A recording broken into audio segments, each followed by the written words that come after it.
हाँ जी, जो कल पढ़ा था वो समझ में आया था। चलो तो एक छोटा सा सवाल लिख रहा हूँ, सब करके दिखाएंगे, ठीक है। इधर देखो ध्यान से, बातें नहीं।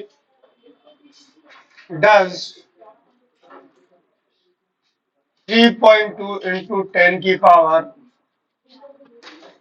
-18 coulomb charge is possible on a body.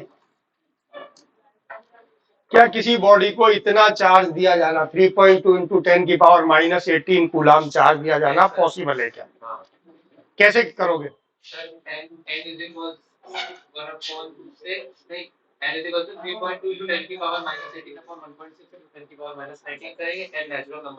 हाँ, आई बात समझ में? देखो इधर क्या लिखा था कि चार्ज वही पॉसिबल है जो इस फॉर्म में है, ठीक है। एन क्या था यहाँ पर? कोई भी इंटीजर नंबर। चेक करो एन इंटीजर आ रहा है, ठीक है। अगर एन इंटीजर आ रहा है तो इसका मतलब चार्ज पॉसिबल है, ठीक है। अगर एन मान लो 3.5, 4.5, 2.1 ऐसा आ रहा है, इसका मतलब इतने इलेक्ट्रॉन तो ट्रांसफर हो नहीं सकते, ठीक है। ठीक है, तो एन आ गया ना, देखो क्लियर। अरे आया 3.2 इंटू 10 की पावर -18 एन। ई को क्या लिखेंगे? 1.6 इंटू 10 की पावर। आ जाओ बेटा, एन की वैल्यू क्या आई? 3.2 इंटू 10 की पावर -18 डिवाइडेड बाय 1.6 इंटू 10 की पावर -19। ये 2 टाइम्स कटा, ये कितना आ गया? 20। क्या 20 इलेक्ट्रॉन ट्रांसफर हो सकते हैं? हाँ हो सकते हैं। ओके क्लियर, आई बात समझ में? अब देख इधर ध्यान से, अगर इसी को मैं ये लिख देता 3.2 इंटू 10 की पावर -21, बोल क्या पॉसिबल होता है? नहीं होता, क्योंकि एन की वैल्यू क्या आती है? 0.2 आती है। क्या 0.2 इलेक्ट्रॉन ट्रांसफर कर सकते हैं क्या? नहीं। तो ऐसे क्वेश्चन में सिर्फ क्या देखना है हमको, जो हमारा रूल है कि एन क्या होना चाहिए? इंटीजर होना चाहिए, एक होल नंबर होना चाहिए। ओके बेटा, क्लियर? क्लियर, वही चार्ज पॉसिबल है जिसके अंदर ट्रांसफर्ड इलेक्ट्रॉन यानी एन का नंबर जो आना चाहिए वो क्या आना चाहिए? एक इंटीजर वैल्यू आना चाहिए। क्या ये चीज क्लियर? चलो लिख लो, एक एक लिख लो ऐसा ताकि ध्यान रहे आगे के लिए फटाफट।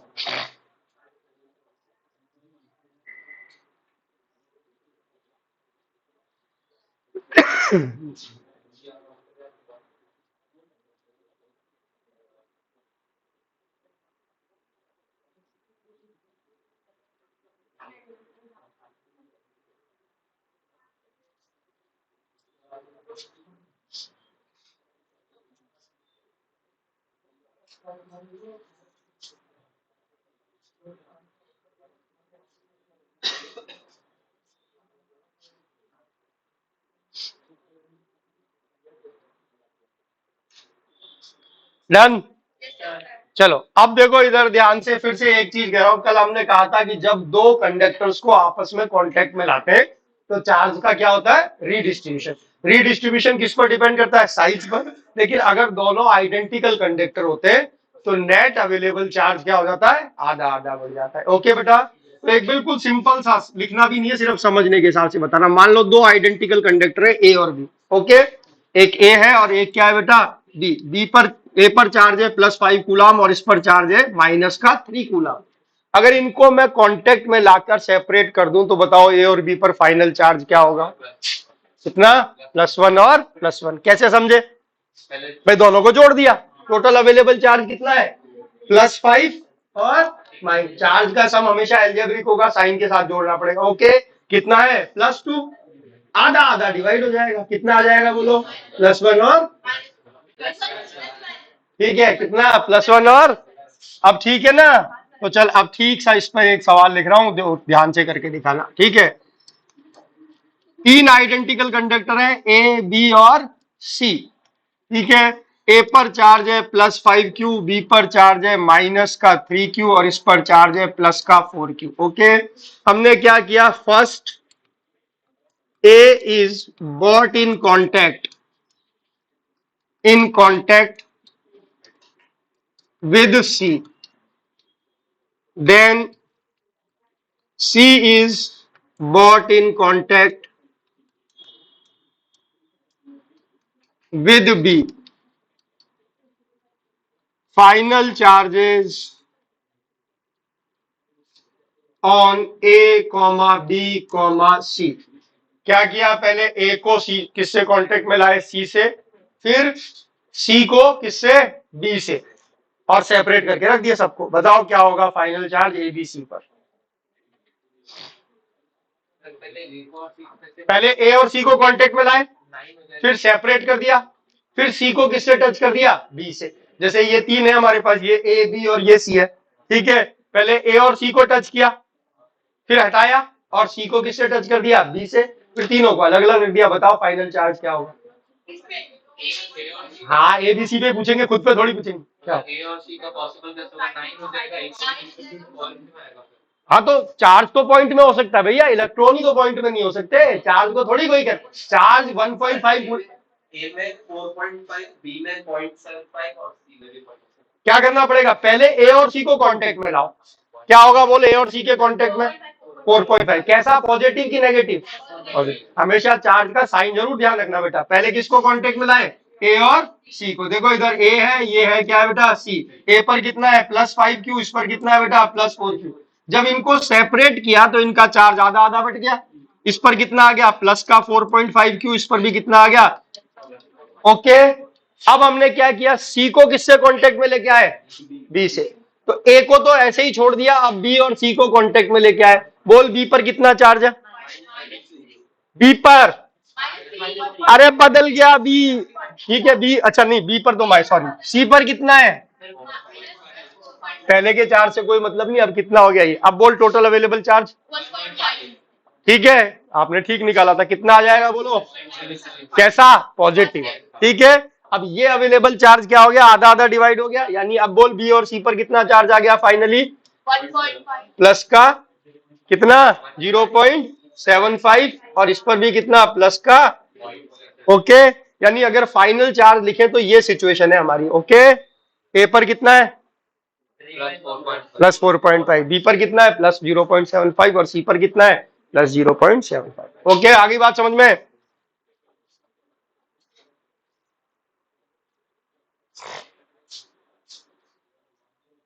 ऐसा तभी होगा जब आइडेंटिकल देगा कंडक्टर, ठीक है ना।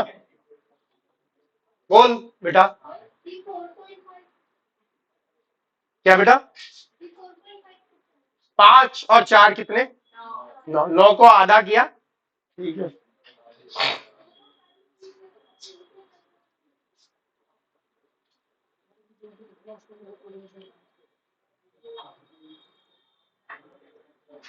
हाँ जी, समझ में आ रहा है सभी को।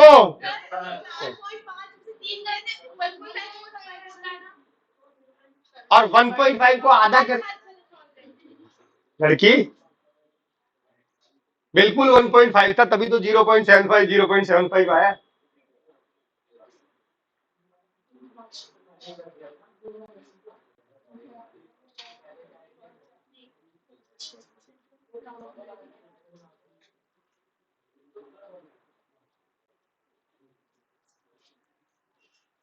लिख लिया, चल अब देख एक और सवाल दे रहा हूं, ऐसे ही ध्यान से समझना। छोटे छोटे होते हैं लेकिन सवाल इनसे कॉन्सेप्ट आपके आगे के बिल्ड होंगे। इधर देखो ध्यान से, फिर से कहा 3 आइडेंटिकल कंडक्टर है ए बी और सी।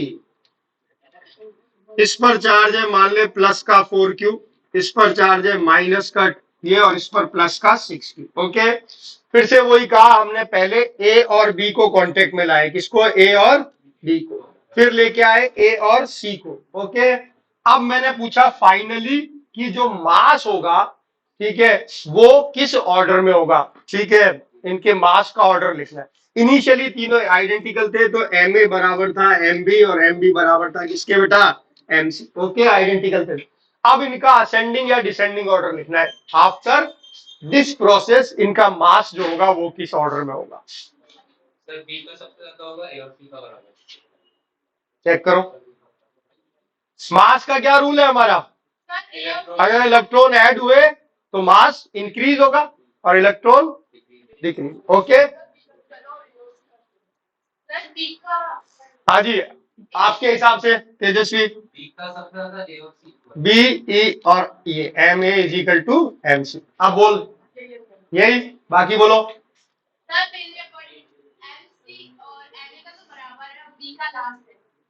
मतलब आपके हिसाब से एग्जैक्टली उल्टा है इसका, है ना, ठीक है। ये ग्रेटर देन है किससे, एम बी। ओके, और बोलो बाकी लोग।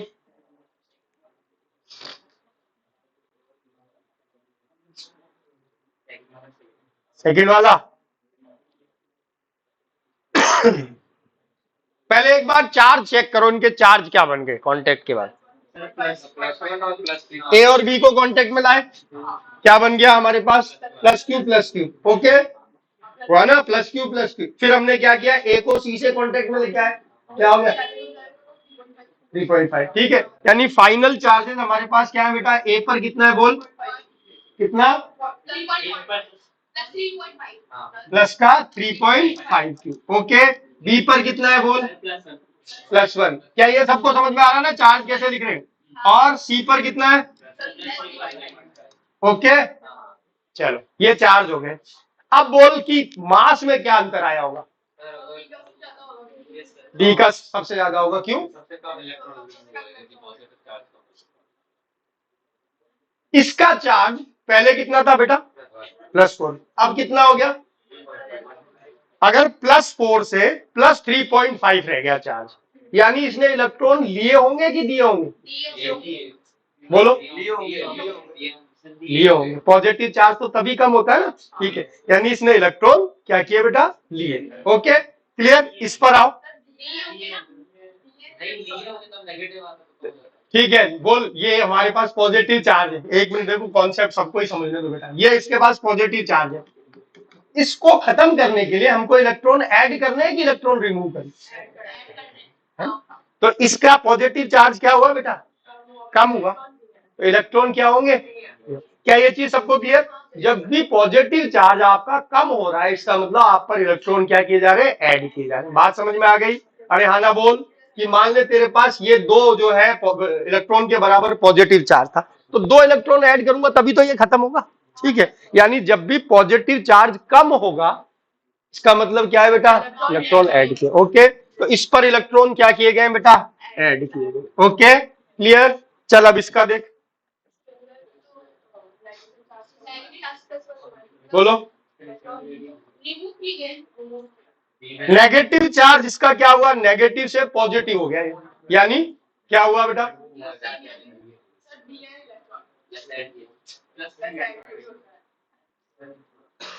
बोलो। अगर इसमें से इलेक्ट्रॉन और रिमूव करता बेटा, तो ये और नेगेटिव होता चला जाता, यानी इस पर इलेक्ट्रॉन क्या किए गए, ऐड किए गए, बोलो बोलो, रिमूव किए, क्या किए, क्लियर, ठीक है। अरे रिमूव किए ना, इस पे से भी इलेक्ट्रॉन क्या किए गए, रिमूव किए गए। अब इस पर आ जाओ, ऐड किए गए, इलेक्ट्रॉन क्या किए गए, तो जिससे रिमूव किए हैं उसका मास तो सबसे कम हो जाना चाहिए, यानी सबसे कम मास किसका होना चाहिए, एमबी का। तो ये चीज तो क्लियर हो गई भाई, एमबी का मास क्या हो जाना चाहिए, सबसे कम हो जाना चाहिए। अब आया जिस पर ऐड किए उनका मास इंक्रीज होना चाहिए। अब सोच किस पर ज्यादा इलेक्ट्रॉन ऐड किए होंगे, सी पर होंगे, तो क्या बेटा ए और सी का बराबर होगा क्या, ना, ठीक है। इस पर कितने इलेक्ट्रॉन ऐड किए हो गए होंगे, इसका तो कितना सा चेंज आया, +0.5 का, और इसमें कितना चेंज आया बेटा, +2.5 का। तो सबसे ज्यादा मास किसका होगा बेटा, सी का। फिर कौन सा, ए का। फिर किसका, क्या सब गलत थे, M A will be greater than क्या होगा बेटा, एम, नहीं सॉरी एम सी, ये, और फिर M, okay. This will be the correct order, okay.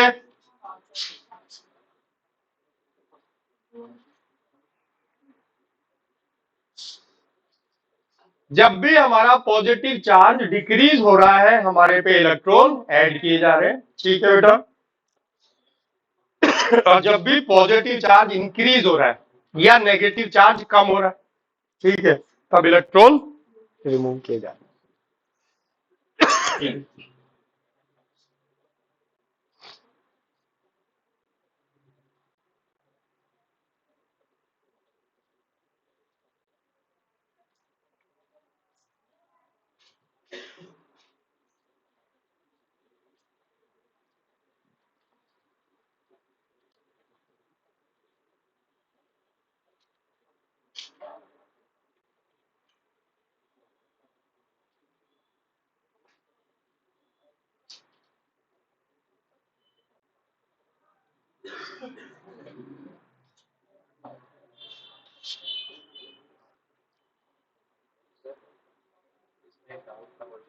क्या तीनों कंडक्टर्स आइडेंटिकल है और जब इनमें चार्ज का रीडिस्ट्रीब्यूशन हुआ तो हमको कहने वाले कंडीशन से कैसे लेना देना है, क्योंकि अब अगर नई कंडीशन है तो उसमें नहीं, हमने तो चार्ज ही रिडिस्ट्रीब्यूट किया, चार्ज रिडिस्ट्रीब्यूट हो गए, ये बना बेटा।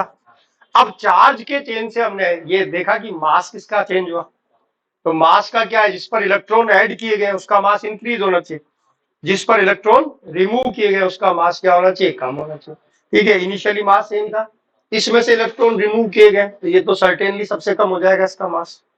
इन दोनों पर ऐड किए, मास इंक्रीज होना चाहिए, ज्यादा इलेक्ट्रॉन किस पर ऐड किए हुए, ठीक है, जिसका पॉजिटिव चार्ज ज्यादा चेंज हुआ। ओके,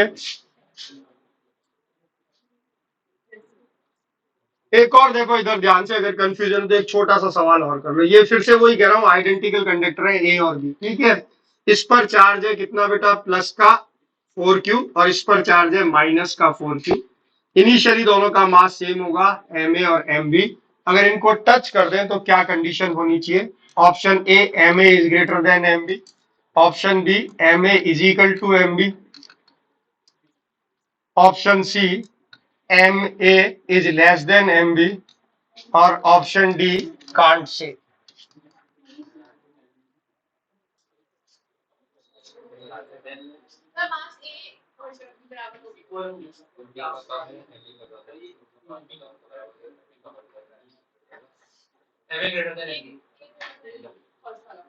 फर्स्ट वाला पहले कैसे बोला था, बोलो क्या होगा बेटा, टच करने से न्यूट्रल हो जाएंगे, ठीक है। अरे न्यूट्रल हो गए, चार्ज तो दोनों का न्यूट्रल हो गया, लेकिन न्यूट्रल होने के लिए इसका पॉजिटिव चार्ज क्या हुआ बेटा, इसका नेगेटिव चार्ज कम हुआ, इस पर क्या हुए होंगे बेटा, इलेक्ट्रॉन ऐड हुए होंगे, इसमें से इलेक्ट्रॉन आए होंगे। एक तरीके से इसमें सीधी सी कहानी है, इसके पास 2 इलेक्ट्रॉन की कमी थी, इसके पास 2 इलेक्ट्रॉन ज्यादा थे, इसने इसको दे दिए 2 इलेक्ट्रॉन, दोनों क्या हो गए, न्यूट्रल, ठीक है। लेकिन मास थोड़ी दोनों के सेम रहे, बाद में इसने इसको इलेक्ट्रॉन दिए तो इसका मास क्या हुआ होगा, इंक्रीज, इसका मास क्या हुआ होगा, डिक्रीज। ओके, आई बात समझ में, तो क्या होगा, M A is greater than M B. Clear बेटा, ठीक है, क्योंकि जब ये न्यूट्रल हुए होंगे तो इससे कुछ इलेक्ट्रॉन क्या हुए होंगे बेटा, इस पर ट्रांसफर हुए होंगे, तभी तो न्यूट्रल हुआ होगा, ठीक है। इसके पास एक्सेस इलेक्ट्रॉन थे, इसके पास इलेक्ट्रॉन की कमी थी, इसने इसमें इलेक्ट्रॉन दिए, दोनों क्या हो गए, न्यूट्रल।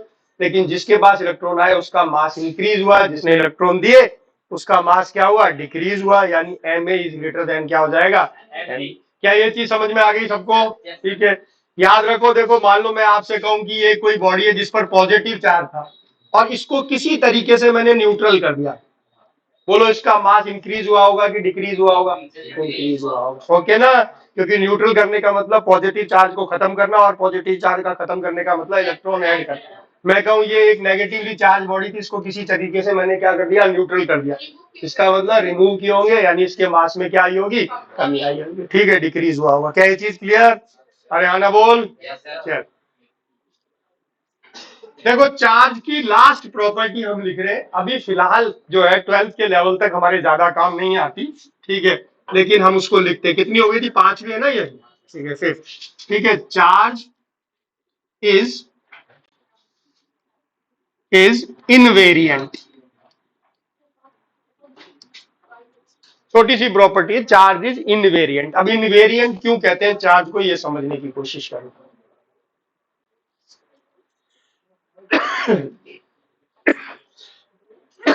चार्ज इज इनवेरिएंट, लिख लिया। अब समझो, देखो इनवेरिएंट किस प्रॉपर्टी को कहते हैं, ऐसी प्रॉपर्टी जो कि वेलोसिटी के साथ या स्पीड कह लो, तो स्पीड के साथ चेंज ना हो, उस प्रॉपर्टी को हम कहते हैं, ये क्या है बेटा, इनवेरिएंट। पहले हम क्या करते थे, देखो मास लेंथ इन सबको हम कहते थे भाई मास लेंथ ये वेलोसिटी के साथ चेंज नहीं होती। फिर आइंस्टीन ने एक थ्योरी दी जिसको कहते हैं स्पेशल थ्योरी ऑफ रिलेटिविटी। उन्होंने क्या कहा कि अगर कोई ऑब्जेक्ट चलता है तो उसका मास चेंज हो जाता है, क्या हो जाता है, चेंज, ठीक है। और उस मास के चेंज का उन्होंने एक फॉर्मूला दिया जिसको हम ऐसे लिखते हैं, 1 minus V square upon C square. क्या लिखते हैं, M is equal to M nought under root 1 minus V square upon C square. M nought क्या है? Rest mass. एम नॉट क्या कहेंगे बेटा? जैसे मैं जब नहीं चल रहा हूं तब मेरा मास क्या है बेटा? M not. लेकिन जैसे ही मैं मूव करना शुरू करूंगा मेरा मास क्या हो जाएगा बेटा? चेंज हो जाएगा। किस तरीके से हो जाएगा? M will be equal to क्या होगा बेटा? M not upon under root 1 minus V square upon C square. V क्या होगी? मेरी वेलोसिटी, यानी velocity of object, velocity of object. और सी क्या होगा? Velocity of light. क्या होगा बेटा? Velocity of light. सबको पता है वेलोसिटी ऑफ लाइट क्या होती है बेटा? 3 इंटू 10 की पावर 8 मीटर पर सेकेंड। ओके, यानी हर ऑब्जेक्ट जो मूव करता है उसका मास क्या हो जाता है? चेंज हो जाता है। ओके, हमें फील नहीं होता। ठीक है, जैसे मैं चलता हूं तो मुझे अपने मास में चेंज फील नहीं, क्यों नहीं होता? कि देखो सी के कंपैरिजन में बी हमेशा बहुत छोटा होता है। ठीक है, अगर हम मान लो फाइटर जेट में बैठ जाए जो कि जो है साउंड की स्पीड से दुगना तिगुना चलता है, जो best of the fighter jet, जो सबसे दुनिया पे हम सबसे तेज चलने वाली चीज हमने बना रखी है वो फाइटर जेट्स बना रखे हैं। ठीक है, तो जो हाईएस्ट चलने वाले फाइटर जेट है ना, वन ऑफ दी बेस्ट जो फाइटर जेट है F-23 वगैरह, वो भी 3 मैक यानी साउंड की स्पीड से 3 टाइम्स से ज्यादा नहीं चल पाते। ठीक है, अब साउंड की स्पीड को 3 भी कर दो, 3 टाइम्स भी कर दो, साउंड की स्पीड 330 होती है। ठीक है, हम 300 मान लें तो भी क्या आया बेटा? 900 मीटर पर सेकेंड, यानी 9 इंटू 10 की पावर 2। और कहा ये है 3 इंटू 10 की पावर 8। उसमें भी जब कंपेयर करेंगे तो स्क्वायर करेंगे तो यहाँ 10 की पावर अगर क्या होगी बेटा? कहा गया 4 होगी, तो नीचे 10 की पावर क्या हो जाएगी? 16 हो जाएगी। तो ये वैल्यू इतनी छोटी आएगी कि 1 में से इसको सब्ट्रैक्ट करेंगे तो कुछ बचेगा नहीं, यानी हमको मास का चेंज फील नहीं होगा। बोलो कब होगा मास का चेंज फील बेटा?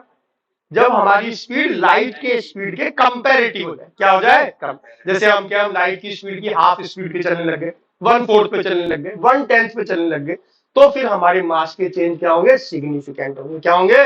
सिग्निफिकेंट। ठीक है, अब ध्यान रखना special theory of relativity basically यही है, मास बदल जाता है, लेंथ बदल जाती है, टाइम बदल जाता है, सब कुछ बदल जाता है ना? सारे जज्बात बदल गए, हालात बदल गए, सब कुछ बदल जाता है। ठीक है, क्या बेटा?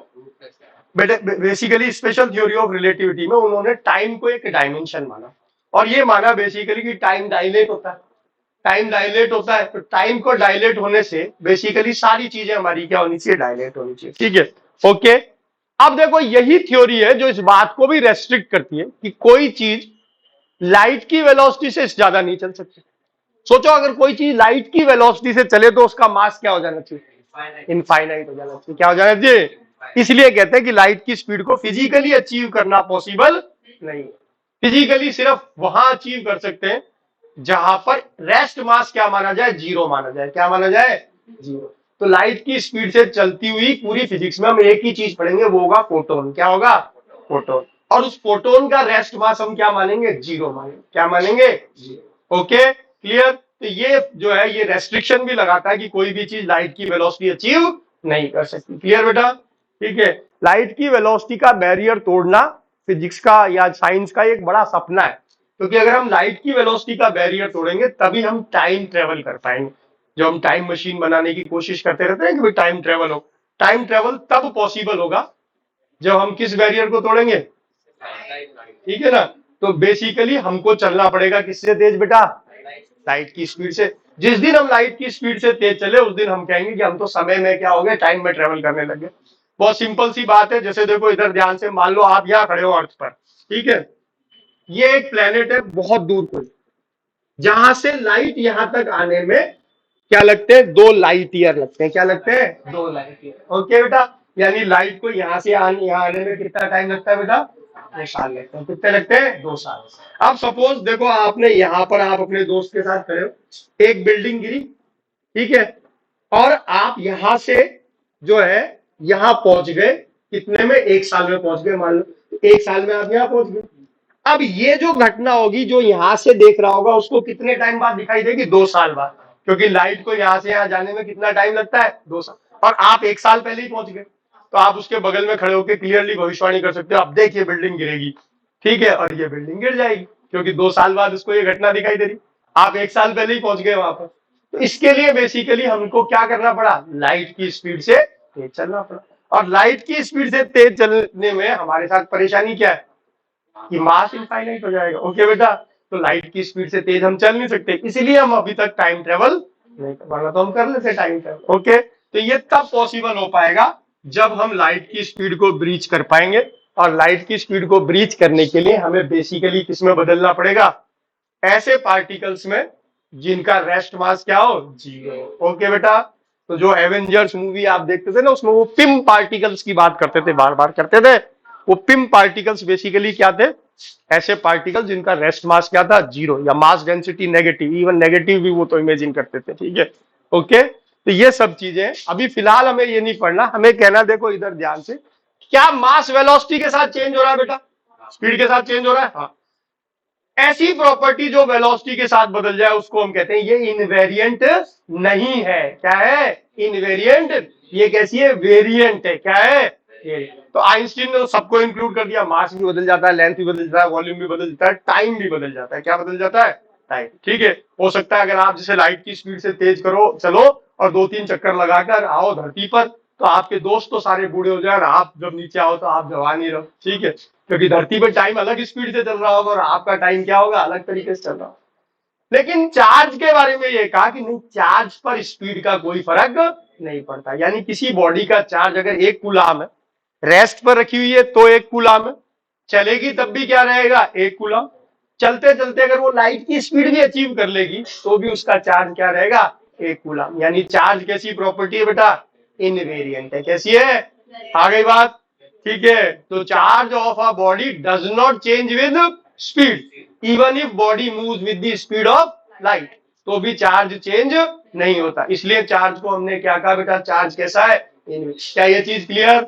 तो देखो इधर ध्यान से, मैंने कहा था कि ये अभी हमारे ज्यादा काम नहीं आएगी प्रॉपर्टी, लेकिन आगे जब आप कभी पढ़ोगे तो बेसिकली इसका रिलेशन आएगा कि चार्ज इनवेरिएंट है, बाकी सारी प्रॉपर्टी वेरिएंट है।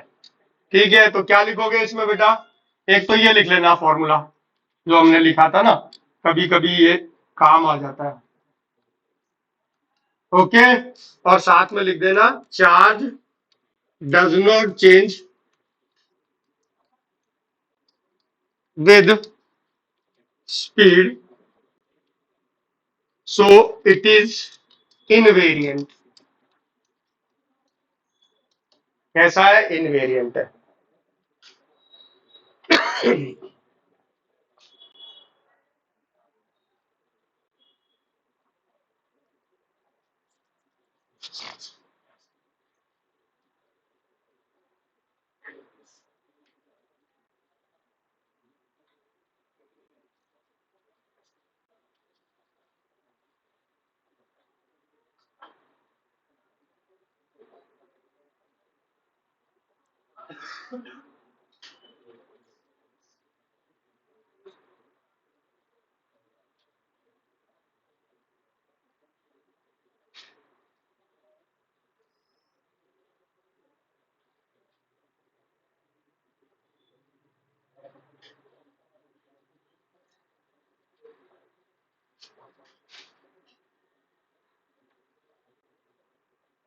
लिख लिया,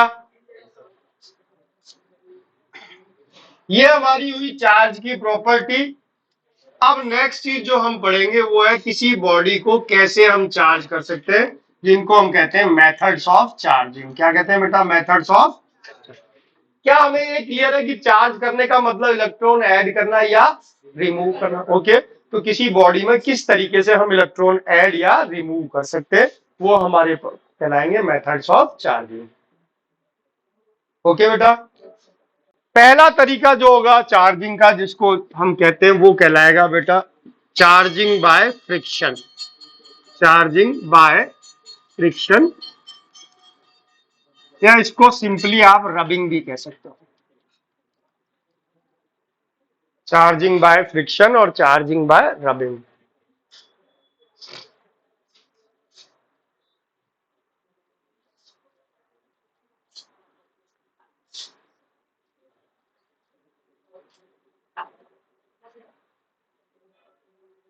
लिख लिया बेटा, चलो देखो इधर ध्यान से, दो बॉडीज को आपस में जब हम रब करते हैं तो फ्रिक्शन के कारण हीट जनरेट होती है, and that heat is sufficient to transfer some of the electron from one body to another. दोनों बॉडी क्या हो जाएंगी, चार्ज। एक ने इलेक्ट्रॉन दिए, दूसरी ने इलेक्ट्रॉन ली, जितने इसने दिए उतने इसने ली। यानी इस पर जितना पॉजिटिव चार्ज आया उतना ही इस पर क्या आएगा बेटा, नेगेटिव चार्ज। तो चार्जिंग बाय रबिंग में जो हमें ध्यान रखना है कि दोनों बॉडीज चार्ज होती हैं, दोनों बॉडीज पर चार्ज हमेशा कैसा आता है, इक्वल, लेकिन नेचर कैसी आती है, अपोजिट। ठीक है, तो जब आगे कई बार हम इसके न्यूमेरिकल करेंगे तो वो ये कहेगा कि दो बॉडी को रब करके इतनी दूर रख दिया और उनमें अट्रैक्शन का फोर्स हो गया, तो बताओ उन पर चार्ज कितना है, अगर उन पर इतना फोर्स लग रहा है। तो हमें क्या ध्यान रखना है कि दोनों बॉडी पर जो चार्ज आया होगा वो क्या होगा, सेम होगा, लेकिन नेचर क्या होगी, अपोजिट। एक ने इलेक्ट्रॉन दिए होंगे, एक ने इलेक्ट्रॉन क्या होंगे, लिए होंगे। ओके, क्लियर ये चीज। तो देखो ये बिल्कुल सिंपल सी लाइन हमें इसमें लिखनी है, क्या, due to rubbing heat produced and some of the electron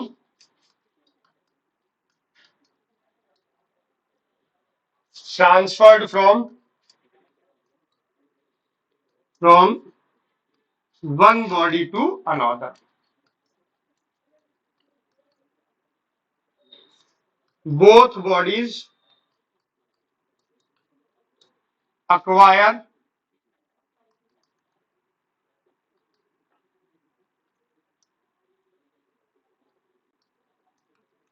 equal but opposite charge. ये इंपॉर्टेंट चीज है जो हमें ध्यान रखनी है कि दोनों पर हमेशा क्या होगा, इक्वल और अपोजिट चार्ज आएगा।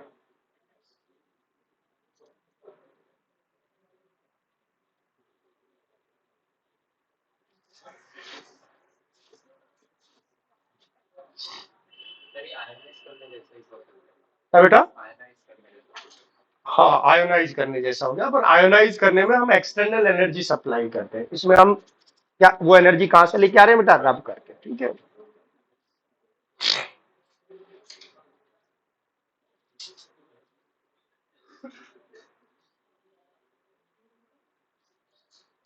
लिख लिया बेटा। चलो अब देखो इधर ध्यान से, दो बॉडीज को रब किया, मान लो इसको और इसको मैंने रब किया, इसमें से कुछ इलेक्ट्रॉन इसमें ट्रांसफर हो गए, तो ये कैसी चार्ज रहेगी बेटा, पॉजिटिव। ये कैसी हो जाएगी ना, कौन सी बॉडी इलेक्ट्रॉन लेगी, कौन सी बॉडी इलेक्ट्रॉन देगी, ये डिपेंड करता है इलेक्ट्रॉन एफिनिटी पे। किस पे बेटा, जिसकी इलेक्ट्रॉन एफिनिटी ज्यादा होती है वो इलेक्ट्रॉन स्टील कर लेता है इसमें से दूसरी बॉडी में। ओके, जैसे हमने क्लासिक एग्जांपल देखा था, बेंजामिन फ्रैंकलिन ने किसको किससे रब किया था, ग्लास के रॉड को किससे बेटा, सिल्क के। ठीक है, तो क्या हुआ इस केस में, जब रब किया तो ग्लास की रॉड में से कुछ इलेक्ट्रॉन ट्रांसफर हो गए, जिसमें बेटा, सिल्क के क्लॉथ में। तो बोलो ग्लास की रॉड कैसी हो गई होगी बेटा, पॉजिटिवली चार्ज। ग्लास की रॉड कैसी हो गई बेटा, पॉजिटिवली चार्ज। ये हमारी ग्लास रॉड बन गई। क्या इतना ही चार्ज सिल्क के क्लॉथ पर आ गया होगा बेटा, लेकिन कैसा आया होगा, नेगेटिव आया होगा। ओके बेटा, इसी एक्सपेरिमेंट को हम एक दूसरे तरीके से करें, जिसमें हम ले बेटा एबोनाइट। क्या ले बेटा, एबोनाइट। एबोनाइट एक पेड़ की लकड़ी होती है, ठीक है, आबनूस कहते हैं हिंदी में। ठीक है, काले कलर की वुड होती है जो कि फर्नीचर बनाने के काम में आती है, इसको एबोनाइट कहते हैं। ठीक है बेटा, इसको हम रब करें किससे बेटा, एनिमल फर से, यानी जानवर की खाल से, किसी भी एनिमल फर से। इस केस में क्या होता है बेटा, यहां से इलेक्ट्रॉन इसमें चले जाते हैं, तो एनिमल फर कैसा चार्ज हो जाता है बेटा, और एबोनाइट कैसी हो जाएगी बेटा, नेगेटिवली चार्ज। तो ये खेल सारा इस बात में कौन सी बॉडी हमारी कैसी है बेटा, इलेक्ट्रॉन एफिनिटी किसकी ज्यादा है और किसकी इलेक्ट्रॉन एफिनिटी क्या है, कम। ओके, कई बार सेम तरीके की बॉडी में भी चार्ज ट्रांसफर हो जाता है। ठीक है, जैसे हमने तो प्लास्टिक को ही प्लास्टिक से रगड़ा, मे भी पॉसिबल एक में से इलेक्ट्रॉन किस में चले जाए, दूसरे में चले जाए। ठीक है, ओके क्लियर। तो क्या होगा, एक बॉडी कैसी चार्ज हो जाएगी, पॉजिटिव, और दूसरी कैसी हो जाएगी, नेगेटिव। क्लियर बेटा, ये हम रोज करते हैं। ठीक है, कई बार आपने बहुत बार ऐसा देखा होगा कि आप जो है किसी मेटल की चीज को छूते हैं और आपके हाथ में करंट लगता है। ठीक है, दो लोग हाथ मिलाते हैं और आपके हाथ में क्या लगता है, करंट लगता है, यार तू तो झटके मार रहा है। ठीक है, ओके। या जैसे कई बार आपने देखा होगा रात को, जैसे सर्दियों में पर्टिकुलरली क्या होता है, जैसे रजाई या कोई स्वेटर उतारते हैं तो चढ़ उसके अंदर से निकलता है। या जैसे कई बार टीवी के आसपास ऐसे हाथ करते हैं ना, तो ऐसा लगता है कुछ चीज क्रैकल कर रही है ना बेटा। ये सब बेसिकली क्या है, ये वो चीज है जो कि इलेक्ट्रॉन क्या हो गए, इकट्ठे हो गए। ठीक है, जैसे हम डेली क्या करते हैं, प्लास्टिक की चेयर पर बैठे किसी ना किसी चीज से हम रगड़ खाते रहते हैं, तो हमारे पे बहुत सारा क्या हो जाता है, चार्ज इकट्ठा हो जाता है। ठीक है, चार्ज मैं ये नहीं कह रहा नेगेटिव होता है, ठीक है, पॉजिटिव हो सकता है, या तो हमारे इलेक्ट्रॉन उसमें चले गए या हमारे पास क्या आ गए, एक्सेस इलेक्ट्रॉन आ गए, जनरली आते हैं ह्यूमन बॉडी पे, ठीक है ना, इलेक्ट्रॉन आ गए। जब हम किसी मेटल की चीज को छूते हैं तो चार्ज का क्या होता है, रीडिस्ट्रीब्यूशन होता है। तो शट से इलेक्ट्रॉन निकल के किसमें भागते हैं, मेटल में। तो थोड़ी देर के लिए हमको क्या लगता है, करंट लगता है। क्या लगता है, आई बात समझ में? ठीक है, जैसे आपने मान लो ज्यादा इलेक्ट्रॉन इकट्ठे कर रखे, रगड़ रगड़ा के आए हो कहीं से, और मैं बिल्कुल घर में बैठा हुआ था, आराम से हाथ मिलाया हमने, तो क्या हुआ, आपके हाथ के कुछ इलेक्ट्रॉन क्या हुए, उसको नई सरफेस मिली, और वो क्या हो गए, मेरे हाथ पर आए। तो थोड़ी देर के लिए इलेक्ट्रॉन का ट्रांसफर हुआ। इलेक्ट्रॉन अगर थोड़ी देर के लिए चल रहे हैं, यानी चार्ज मूव कर रहा है, तो क्या बनना चाहिए, करंट बनना चाहिए। लेकिन ये थोड़ी देर का खेल है, बस थोड़ी देर इलेक्ट्रॉन आए, फिर क्या हो गया, खत्म हो गया। ठीक है बेटा, क्लियर? इसको हम कहते हैं स्टैटिक इलेक्ट्रिसिटी। क्या कहते हैं, स्टैटिक। ठीक है, जो कॉन्टिन्यूस फ्लो ऑफ चार्ज होता है, जिसमें हम पोटेंशियल डिफरेंस बनाते हैं, बैटरी लगाते हैं या घर में बिजली लेके आते हैं, वो कॉन्टिन्यूस फ्लो ऑफ चार्ज है, उसको हम करंट इलेक्ट्रिसिटी कहते हैं। क्या कहते हैं? और ये जो थोड़ा सा चार्ज का ट्रांसफर है, कहीं एक्यूमुलेटेड चार्ज है, क्या हो गया, ट्रांसफर हो गया, इसको हम क्या कहते हैं बेटा, स्टैटिक इलेक्ट्रिसिटी। ठीक है, तो स्टैटिक इलेक्ट्रिसिटी किसके कारण है, हम फ्रिक्शन के कारण चार्ज कहीं ना कहीं से एक्वायर कर लेते हैं और उसको फिर कहीं ट्रांसफर करते हैं, तो थोड़ी देर के लिए करंट फ्लो करती है, इसको हमने क्या नाम दिया बेटा, स्टैटिक। क्लियर? कब होता है ऐसा ज्यादा, जब फ्रिक्शन ज्यादा हो। फ्रिक्शन कब ज्यादा होगा, जब हमारी स्किन ड्राई हो। स्किन कब ड्राई होती है, सर्दियों में। ठीक है, तो सर्दियों में ज्यादा होता है, गर्मियों में ऐसी चीज कम होती है। ठीक है, और उनके उसमें ज्यादा होता है जिनकी स्किन की नेचर क्या होती है, ड्राई होती है। कई बार ऐसा होता है, मैं छूता हूं तो करंट लगता है, दोस्त कहता है कहाँ बकवास कह रहा है, कहाँ करंट लग रहा है। ठीक है, तो स्किन की नेचर पर डिपेंड करता है। जिसकी स्किन ड्राई है उसको क्या होगा, वो जब किसी चीज से रगड़ खाएगा तो फ्रिक्शन क्या होगा, ज्यादा होगा। ये बात समझ में आई बेटा? ठीक है, क्लियर?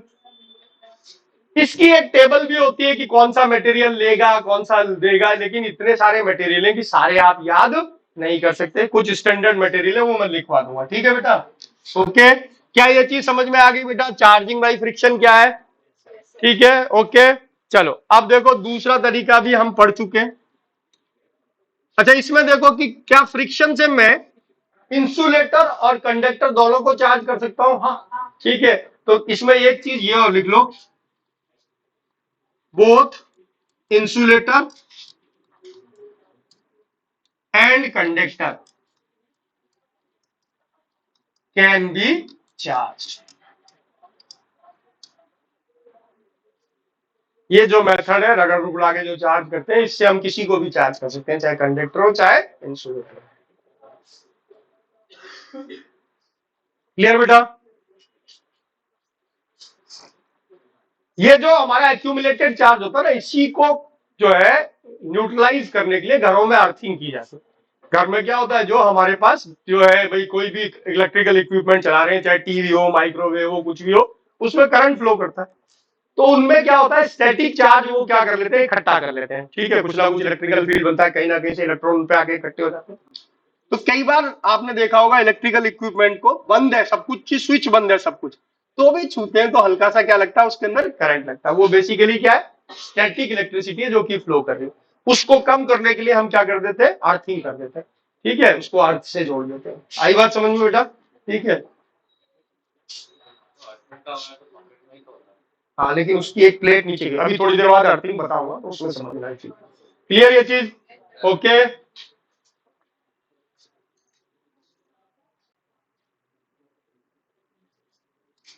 सेकंड जो हमारा मेथड है बेटा, वो कहलाता है charging by contact. Charging by contact, और इसको बेसिकली आप कंडक्शन कह सकते हो।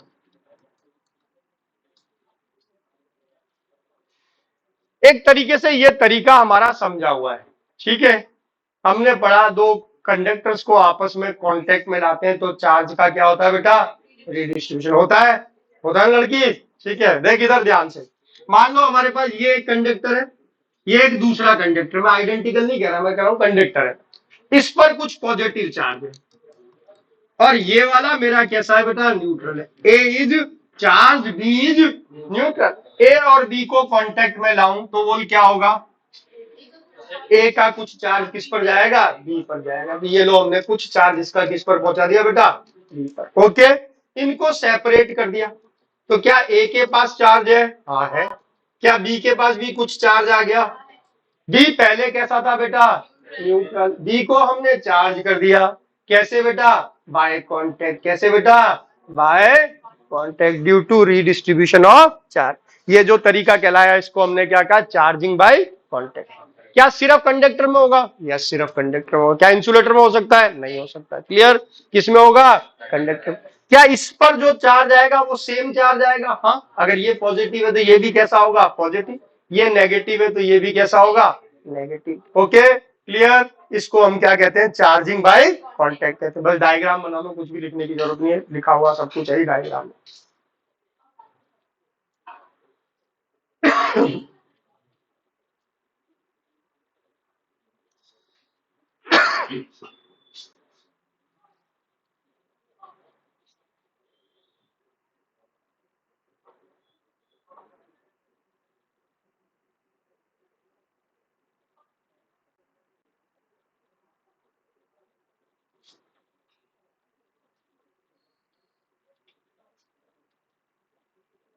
आ गया मजा? वांशु लिख लिया? चल, वांशु को सर्दी लग रही है? वांशु को सर्दी लगती नहीं। लिख लिया? अब देखो, इसमें एक छोटी सी चीज समझना जो कि कई जगह हमारे काम में आएगी, जिसको हम कहते हैं अर्थिंग। क्या कहते हैं बेटा? देखो, इलेक्ट्रोस्टैटिक्स में अर्थ को, हमारी धरती माता को, हम एक बड़े कंडक्टर की तरह से मानते हैं। किसकी तरह से बेटा? एक जो है लार्ज कंडक्टर या इनफाइनाइट साइज का कंडक्टर। किसका बेटा?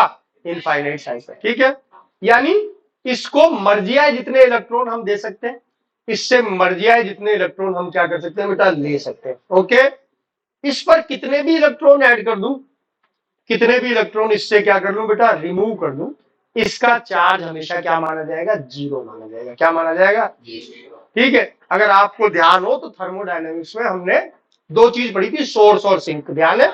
सोर्स से कहते थे कितनी भी हीट निकाल ले तो भी उसका टेम्परेचर क्या रहेगा? चेंज नहीं होगा।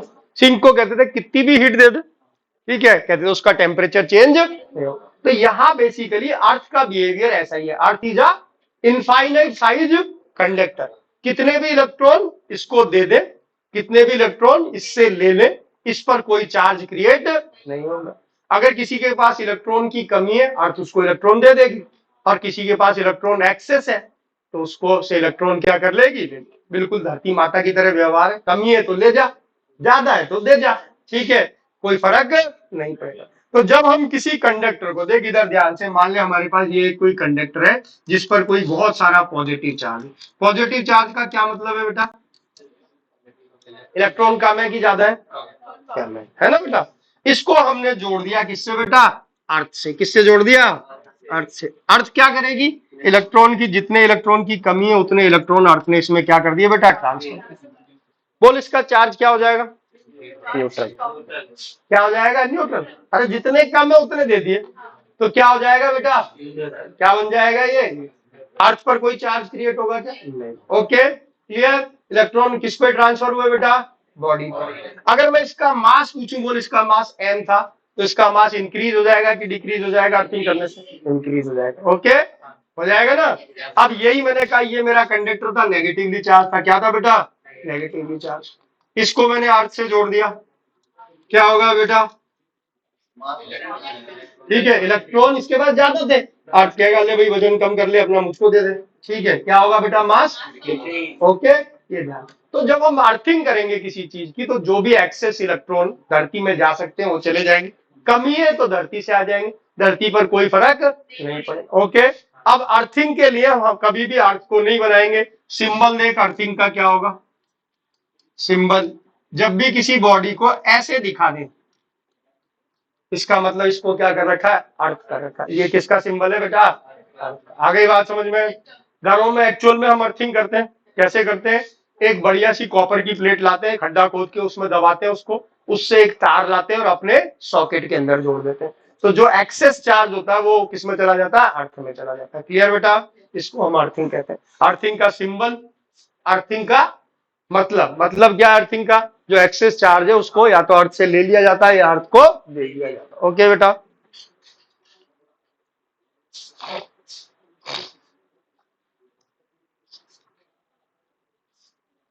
अर्थ का बिहेवियर हमेशा ध्यान रखेंगे। Earth is a infinite size conductor.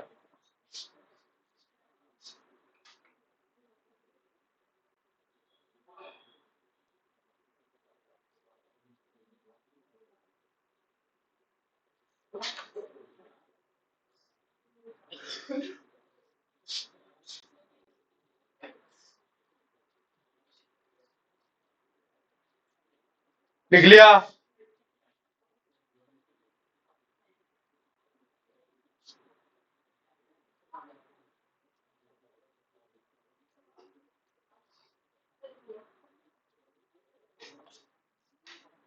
लिख लिया? चलो अब देखो तीसरा तरीका समझो, जिसको हम कहते हैं charging by induction. Charging by induction.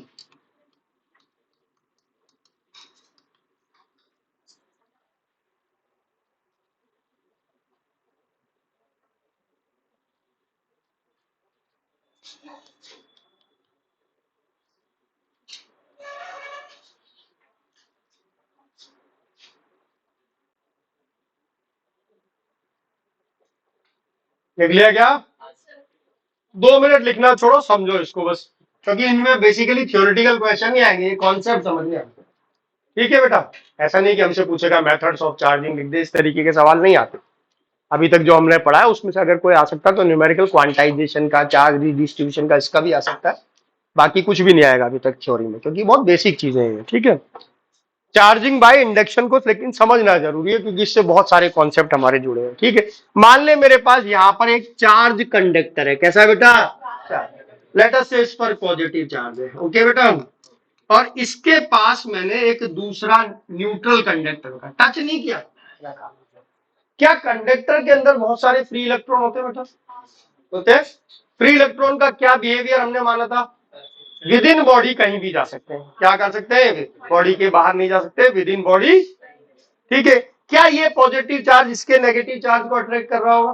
क्या इसके इलेक्ट्रॉन को अट्रैक्ट कर रहा होगा? हाँ। क्या इलेक्ट्रॉन इसके पास आना चाहता है? हाँ। क्या आ सकता है? नहीं। क्या यहां तक आ सकता है? ठीक है, यहां तक तो आ सकता है ना, तो फ्री चार्ज है, विद इन बॉडी तो कहीं भी जा सकता है। तो जब इधर बढ़िया अट्रैक्शन है तो ये सारे किधर इकट्ठे हो जाएंगे। ठीक है, जब इसका सारा नेगेटिव चार्ज जो भी फ्री था वो इधर इकट्ठा होने लग गया, तो क्या इसको ये कह सकता हूं कि ये बॉडी आधा पार्ट नेगेटिव हो गया, तो इस पार्ट में नेगेटिव चार्ज की कमी हो गई, तो ये रिलेटिवली क्या हो गया? पॉजिटिव हो गया। क्या हो गया? क्या ये बॉडी चार्ज हो गई? क्या चार्ज नहीं हुई? ठीक है, क्योंकि अभी भी पॉजिटिव नेगेटिव क्या है? बैलेंस है। ओके, लेकिन ये इसको कहते हैं कि सेपरेशन हो गया किसका बेटा? पॉजिटिव और नेगेटिव। इसको कहते हैं ये पोलराइज हो गई। क्या हो गई बेटा? ठीक है, जैसे ऐसे समझो इस क्लास में मान लो लड़के लड़कियों का नंबर बराबर है, जेंडर न्यूट्रल है, प्री डिस्ट्रीब्यूटेड बैठे हो कहीं पर भी कोई, हमने लड़कियों को एक तरफ इकट्ठा कर दिया, लड़कों को एक तरफ इकट्ठा कर दिया, क्या संख्या बदल गई? क्या नहीं। क्या अभी भी लड़के लड़कियों का नंबर बराबर है? क्या अभी भी क्लास जेंडर न्यूट्रल है? हाँ, है ना बेटा? लेकिन कैसी हो गई? पोलराइज हो गई। एक तरफ क्या हो गए? लड़के इकट्ठे हो गए, एक तरफ क्या हो गई? लड़के इकट्ठे हो गए। तो जब हमने इसके एक चार्ज बॉडी के पास में क्या किया बेटा? अनचार्ज बॉडी को रखा, तो ये अनचार्ज बॉडी क्या हो जाती है बेटा? पोलराइज हो जाती है। क्या हो जाती है? क्या मतलब है पोलराइजेशन का? Physical separation of charges. क्या है बेटा? Physical separation. क्या बॉडी चार्ज हो गई? क्या? No, body is not charge, it is polarize. क्या हो गई बेटा? क्या ये चीज क्लियर? ठीक है, अब हमने क्या किया बेटा? देख इधर ध्यान से, कि जब ये पोलराइज हो गई, पहले हमने इसकी मदद से इसको क्या किया? पोलराइज।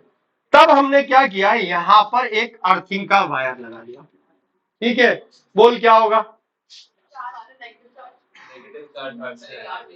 क्या होगा? अर्थ से नेगेटिव चार्ज। ठीक है, क्या ये वाला चार्ज अर्थ में जा सकता है? क्या नहीं, क्योंकि ये तो इसके अट्रैक्शन में है। यहां से कुछ आया और इस वाले चार्ज को खत्म कर दिया। क्या हुआ? इलेक्ट्रॉन आए और इस चार्ज को क्या कर दिया? खत्म। ओके बेटा, ठीक है। अब हमने क्या किया? इस अर्थिंग के वायर को हटा दिया। ठीक है, इसको हमने क्या कर दिया? रिमूव कर दिया। क्या बचा बॉडी में? क्या बचा? क्या ये बॉडी नेगेटिवली चार्ज हो गई? क्या? ठीक है, इसको हम कहते हैं चार्जिंग बाय इंडक्शन। आसान उसमें समझना चाहते हो तो ऐसे समझो, इस क्लास में लड़के और लड़कियों का नंबर बराबर, एक गेट है, गेट बंद है, एक खिड़की है। ठीक है, खिड़की के बाहर झगड़े की आवाज आने लगी। ठीक है, लड़कों को झगड़ा देखने का बहुत तगड़ा इंटरेस्ट, ठीक है, सारे जाके किस पे जमा हो गए, खिड़की। लड़कियों को झगड़ों से डर लगता है तो वो सारी किधर इकट्ठी हो गई, इधर। क्या ये क्लास पोलराइज हो गई? लड़के किधर चले गए, खिड़की की तरफ, लड़कियां किधर आ गई, इधर। ओके, ठीक है, अभी चार्ज हो गई क्या? नहीं, अभी भी नंबर क्या है, बराबर, सिर्फ पोलराइजेशन हुआ है। लड़के इस झगड़े को देखने के लिए इधर आ गए और लड़कियां इस झगड़े से किधर हो गई, दूर। अब मैंने क्या किया, ये गेट खोल दिया, ठीक है, लड़कियों ने देखा गेट खुल गया, सारे के सारे क्या हो गए, बाहर निकल गए। क्या लड़के बाहर निकलेगा? नहीं, वो तो झगड़ा देख रहे हैं मस्त अभी भी, ठीक है, उनको पता ही नहीं पीछे गेट खुल गया, ठीक है। जैसे ही लड़कियां बाहर निकली मैंने गेट बंद कर दिया। अब क्या बचा, सिर्फ बॉडी बचे, यानी कैसी हो गई बेटा, चार्ज हो गई, ठीक है। इसको हम क्या कहते हैं, चार्जिंग बाय इंडक्शन। हम क्या करते हैं, एक चार्ज बॉडी से किसी अनचार्ज बॉडी को पहले क्या करते हैं, पोलराइज करते हैं, फिर उसको अर्थ करके उसका एक तरीके का चार्ज क्या कर देते हैं, खत्म कर देते हैं। और जब सेपरेट करते हैं, अर्थिंग हटाकर सेपरेट करते हैं, तो बॉडी क्या हो जाती है, चार्ज हो जाती है। इसको क्या कहा, चार्जिंग बाय इंडक्शन। अंतर समझो, हमने कंडक्टर को कॉन्टेक्ट से भी चार्ज किया, कॉन्टेक्ट में क्या होता, सेम टाइप का चार्ज आया था। कैसा आया था, इसमें कैसा आया बेटा, अपोजिट। जो हमारी ये वाली इन्फ्लुएंसर बॉडी है जो कि इसको पोलराइज कर रही है, उसका जस्ट अपोजिट आएगा इसमें चार्ज। क्लियर बेटा? ओके, इसमें फिजिकल कांटेक्ट रिक्वायर नहीं है, इसमें क्या रिक्वायर है, फिजिकल कांटेक्ट रिक्वायर। क्या ये चीज क्लियर? ठीक है, इसको कहते हैं चार्जिंग बाय इंडक्शन। ओके, तो शक्ल बना लो इनकी तीनों तरीके से, ठीक है, अपने आप समझ में आ जाएगा सिर्फ डायग्राम से। तीनों डायग्राम में बना देता हूं। पहले ये रखा और इस बॉडी को पोलराइज दिखा दो।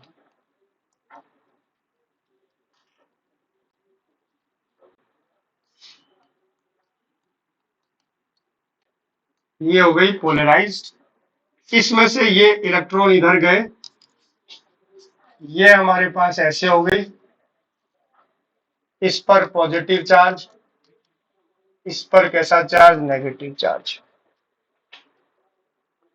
तो बस मेथड को समझना है हमको, थ्योरी में नहीं लिखना, क्योंकि थ्योरी में ये हमसे नहीं पूछता।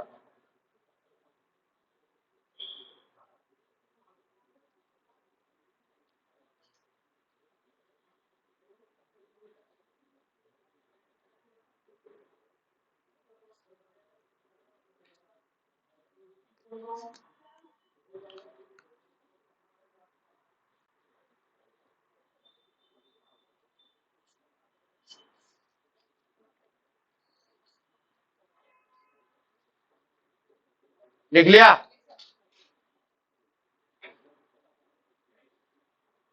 लिख लिया?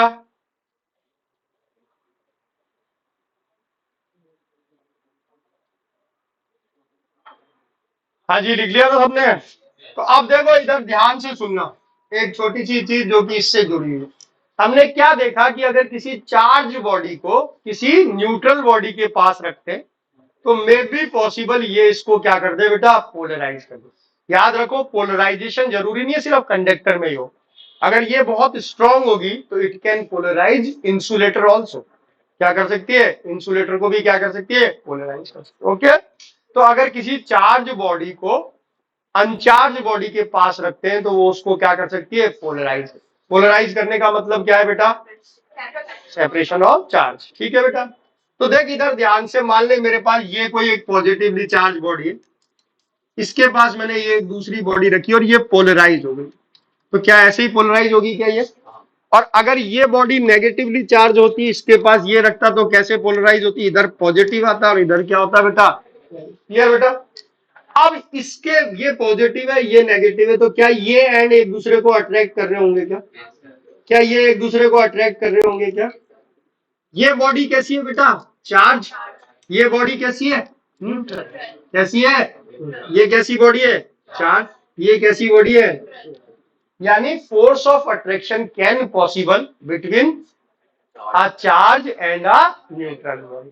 ठीक है बेटा, क्लियर? लेकिन वो फोर्स ऑफ रिपल्शन सिर्फ तभी पॉसिबल होगा क्या, जब दोनों बॉडी चार्ज हो। ठीक है, क्योंकि पोलराइजेशन से कभी भी रिपल्शन नहीं हो सकता, क्या होगा, अट्रैक्शन होगा। ठीक है, तो अगर दो बॉडी एक दूसरे को रिपेल कर रही है तो क्या मैं गारंटी से कह सकता हूं कि इन पे दोनों पर चार्ज है, क्लियर? लेकिन दो बॉडी अट्रैक्ट कर रही है एक दूसरे को, तो क्या मैं गारंटी से कह सकता हूं कि दोनों चार्ज है क्या? नहीं, मैं क्या कहूंगा, या तो इन पर दोनों पर अपोजिट चार्ज है, या एक चार्ज है और दूसरी क्या है, न्यूट्रल है। बात समझ गए? तो एक बहुत छोटी सी चीज है लेकिन बहुत इंपॉर्टेंट चीज है कि attraction is not confirmatory test that both bodies have charge, but repulsion is confirmatory test that both bodies are okay. Attraction से कभी भी हम कंफर्मली नहीं कह सकते। मैंने देखा ये दोनों एक दूसरे को क्या कर रहे हैं बेटा, अट्रैक्ट कर रहे हैं।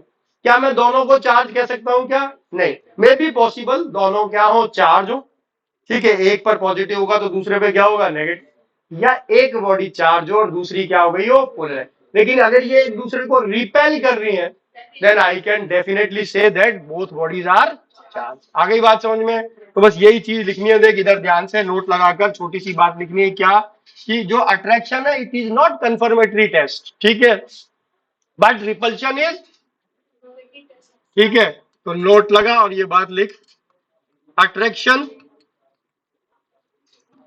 between two bodies is not confirmatory test that both bodies are charged.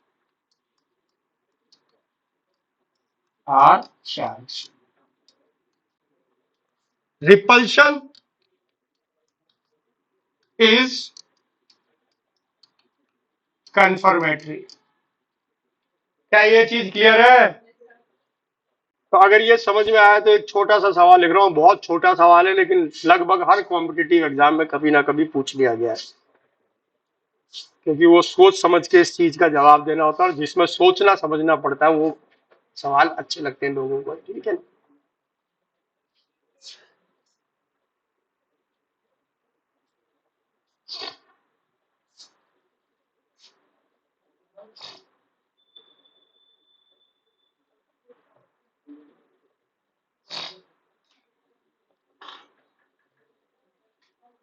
लिख लिया? सबने लिख लिया? चल देख इधर देख ध्यान से, एक छोटा सा सवाल है, सब लोग सोच समझ के जवाब देना है।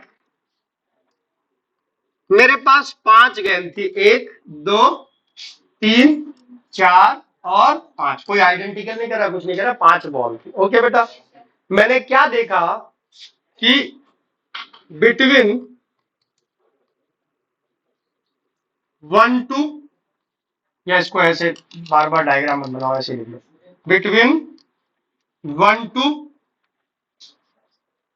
2 4 4 1, ये जो पेयर है इनके बीच में मैंने क्या देखा, अट्रैक्शन है। कैसा है बेटा? अट्रैक्शन। यानी इन पेयर्स के बीच में मुझे क्या फील हुआ कि ये एक दूसरे को क्या कर रही है बेटा, अट्रैक्ट कर रही है। और मैंने कहा बिटवीन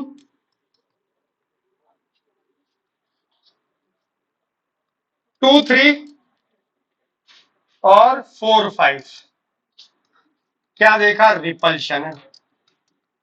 देन 1 शुड बी, तो बॉल एक पर कैसा चार्ज होना चाहिए? चॉइसेस दी, ए पॉजिटिव होनी चाहिए बॉल 1, बी का नेगेटिव होनी चाहिए, सी का न्यूट्रल होनी चाहिए, और चौथा तो हम जानते हैं हमेशा क्या लिखते हैं, कांच, ठीक है। अगर हम आर्ट्स पढ़ रहे होते तो हमारी चॉइस ये होती कि कांच से, क्या मतलब कांच से, ठीक है, ओके। बोल क्या होनी चाहिए, न्यूट्रल। पंखा? हाँ कर दो ना, अगर सर्दी लग रही है तो कर दो। बोलो न्यूट्रल है, कारण सही जवाब देना, वाई न्यूट्रल? कारण इसलिए कि 2 और 3 में तो रिपल्शन है, मतलब दोनों चार्ज है, कंफर्मेशन है, और अगर 1 और 2 में अट्रैक्शन है तो इधर पोलराइजेशन या फिर डिफरेंट चार्जेस की वजह से अट्रैक्शन। देखो बाकी लोग भी सोचना शुरू करो, बेसिकली सिर्फ कहानी किसकी है बेटा, सोचने की। कुछ कुछ चीजें सोचो जो हमने पढ़ा। जैसे पहली चीज, जहां रिपल्शन है वहां मैं दावे से कह सकता हूं बॉडीज क्या है, चार्ज। तो कौन कौन सी बॉडीज हैं जिनके बारे में मैं श्योरली कह सकता हूं कि वो चार्ज है? 2 3 और 4 5, ठीक है। लेट अस फिक्स दी डॉट कि ये बॉडीज तो चार्ज है। कौन कौन सी बेटा? 2 3 4 5। हमें ये नहीं पता लगा कैसा चार्ज है, हमें सिर्फ ये पता लगा कि ये बॉडीज क्या है, चार्ज है। दूसरा हमें पता लगा 2 और 3 पर एक जैसा चार्ज होगा, 4 और 5 पर भी कैसा होगा, एक, तभी तो रिपेल करेंगे। यानी अगर 2 और 3 नेगेटिव है तो दोनों नेगेटिव है, और 2 और 3 पॉजिटिव है तो दोनों कैसी है बेटा, पॉजिटिव। तो हम कहते हैं हमें ये पता लगा भाई 2 और 3 पर एक जैसा चार्ज है और 4 और 5 पर एक जैसा चार्ज है, ये चार्ज है बोली। ओके, अब हम आते हैं ऊपर वाले स्टेटमेंट पे।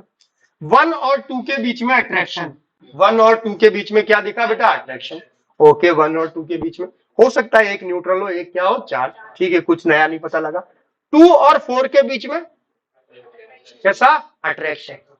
2 भी चार्ज है, 4 भी चार्ज है, तो अगर अट्रैक्शन है तो इन पर कैसा चार्ज होना चाहिए, अपोजिट होना चाहिए। Now both bodies are charge and they are showing attraction, it means they have opposite charge. तो 2 और 4 पर कैसा होना चाहिए, अपोजिट, यानी इस पर लाल है तो इस पर पीला होना चाहिए। ठीक है, ओके बेटा, अरे क्लियर। चल फिर हमने कहा अगला देखो 4 और 1। अब 4 और 1 भी अट्रैक्शन दिखा रहे हैं, तो देखो इधर ध्यान से, 4 और 1 के बीच में अट्रैक्शन है। तो अगर ये मान लो हम कहते हैं 1 चार्ज है, 1 और 2 में अट्रैक्शन है, तो 1 की दो पॉसिबिलिटी हो सकती थी, ये न्यूट्रल हो सकती थी और चार्ज। अगर चार्ज होती तो इस पे कैसा चार्ज होना चाहिए था, पीला होना चाहिए था, क्योंकि 2 पर अगर लाल है तो इस पर क्या होना चाहिए था, पीला। और अगर ये पीला होता तो फिर 4 को ये क्या करती बेटा, रिपेल करती, करती ना, क्लियर। अगर इस पर पीला होता तो फिर 4 को क्या करती, अगर ये 4 और 2 दोनों को अट्रैक्ट कर रही है, इसका मतलब ये क्या होनी चाहिए, न्यूट्रल होनी चाहिए। आ गई बात समझ में, अरे क्लियर।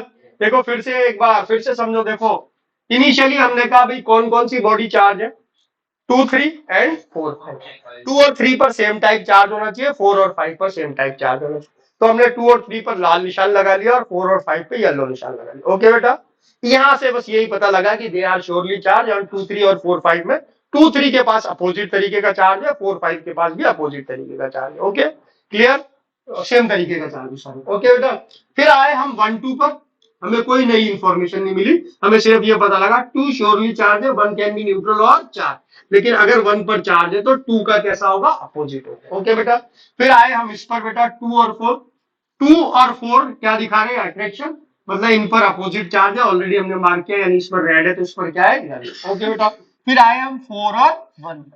अगर 1 चार्ज होता तो ये रेड है तो या क्या होना चाहिए था, येलो, इन दोनों के बेसिस पर।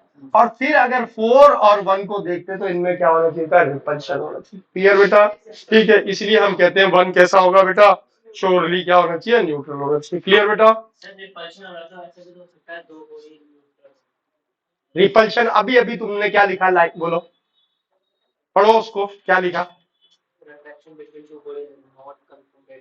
और नीचे पढ़ो, नीचे।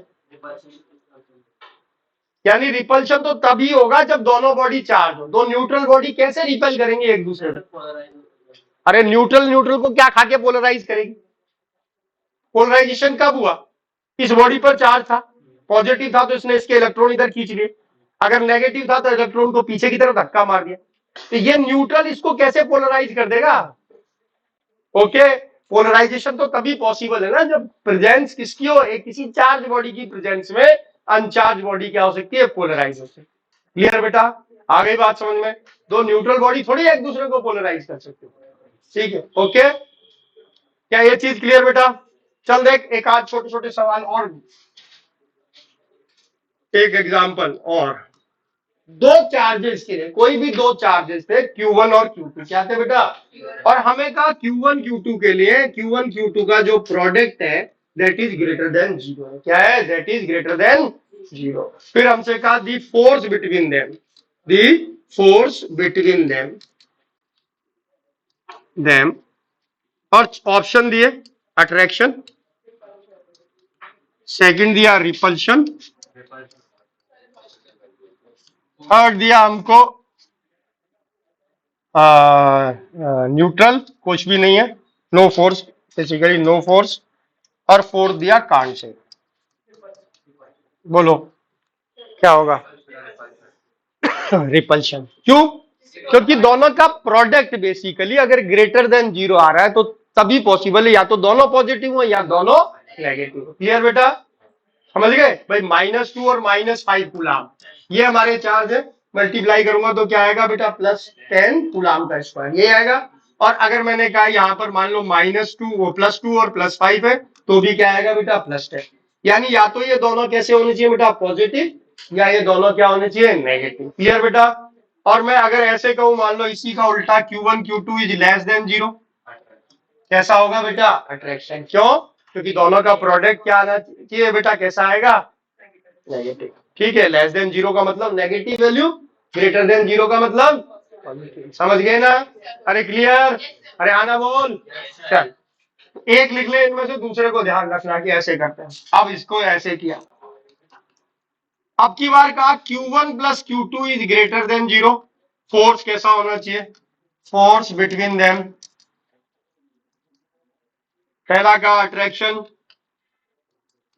दूसरा का रिपल्शन, तीसरा का अट्रैक्शन और रिपल्शन,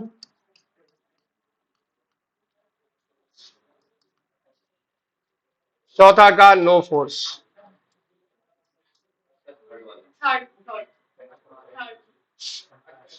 बोलो। दोनों का एडिशन बेसिकली क्या है बेटा, दो नंबर का addition basically greater than 0। It may be possible दोनों पॉजिटिव हो या पॉजिटिव वाला बड़ा होगा। भाई +2 +5 जोड़ा तो क्या आया बेटा, पॉजिटिव वैल्यू आई। और मैंने कहा +5 और -1 जोड़ा तो भी क्या आई, पॉजिटिव वैल्यू। तो या तो दोनों कैसे होंगे बेटा, पॉजिटिव, या पॉजिटिव वाला क्या होगा, बड़ा होगा। तो ये होगा तो क्या होगा, रिपल्शन, ये होगा तो क्या होगा, अट्रैक्शन होगा। ठीक है। अच्छा इसमें क्या होना चाहिए, अट्रैक्शन और रिपल्शन। क्या ये भी पॉसिबल है कि इनके बीच में कोई फोर्स ना लगे, ना, नहीं पॉसिबल है ना, क्योंकि ग्रेटर देन 0 दिख रखा है हमको। अभी ग्रेटर देन इक्वल टू 0 कर देता तो फिर नो फोर्स भी पॉसिबल, दोनों का जोड़ क्या आ जाए, 0 आ जाए। ठीक है, दोनों का जोड़ क्या आ जाए, 0, उससे क्या फोर्स लगना बंद हो जाएगा क्या, ओके। तो ये ऑप्शन कभी नहीं आएगा, नो फोर्स। दो चार्ज एक दूसरे पे हमेशा ही फोर्स लगाएंगे, ओके, चाहे दोनों का जोड़ 0। तो हमेशा क्या आएगा बेटा, अट्रैक्शन और। अगर ये लेस देन 0 होता तब भी मेरा आंसर यही होता क्या, यस। ओके क्लियर हो गए। ये पॉसिबल क्वेश्चन है। देखो यहां तक जो हमने पढ़ा इसको हम इंट्रो पार्ट कहते हैं। क्या पार्ट कहते हैं, और यहाँ के बाद एक्चुअल में चैप्टर स्टार्ट होता है जिसको कूलम्स लॉ कहते हैं। क्या कहते हैं, अभी तक हमने पढ़ा भाई चार्ज क्या होता है, चार्ज कैसे क्रिएट होता है, ये सारी चीजें। और ये पढ़ा भाई दो चार्ज अगर लाइक चार्ज होते हैं तो क्या करते हैं बेटा, रिपेल। और अनलाइक चार्ज क्या करते हैं, यानी दो लाइक चार्ज रख दूंगा तो क्या करेंगे, रिपल्शन का फोर्स लगाएंगे। अनलाइक चार्ज रखूंगा तो क्या करेंगे, कितना फोर्स लगाएंगे। इस चीज का जवाब दिया था किसने, कूलम ने। ठीक है, तो कल हम स्टार्ट करेंगे कूलम्स लॉ। ओके बेटा।